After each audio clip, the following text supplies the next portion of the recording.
무한정 연장 근로를 할 수는 없고 일주일에 12시간 한도 내에서 바짝이라고? 네, 바짝이야.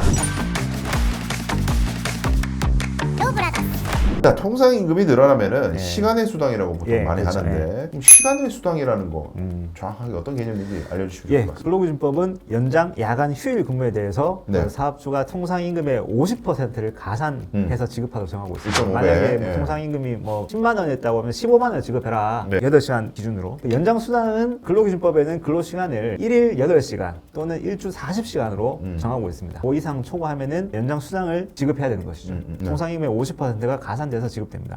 그 무한정 연장 근로를 할 수는 없고 일주일에 12시간 한도 내에서 연장 근로를 할 수 있는데 총 52시간까지 근로자는 근무를 할 수 있는 거죠. 근데 이 연장 수당 지급 기준과 그 연장 근로 한도 기준이 좀 헷갈리는 개념입니다.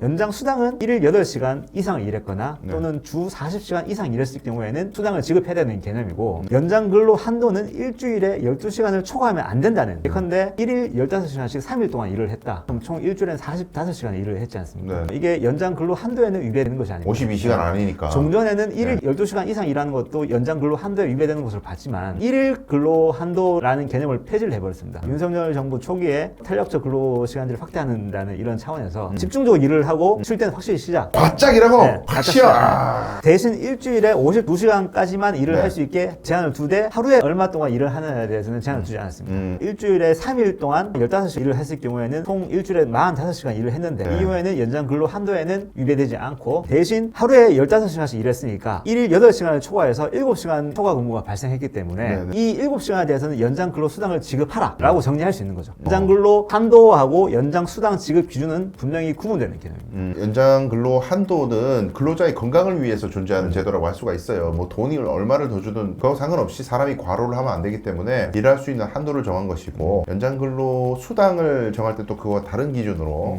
또 따로 책정이 된다는 점을 말씀을 드린 겁니다. 네. 야간 수당, 뭐 휴일 수당 다 그냥 합산해서 통산해서 월 얼마 포괄이 문제라 하죠. 이거는 근로기준법에 위반된다.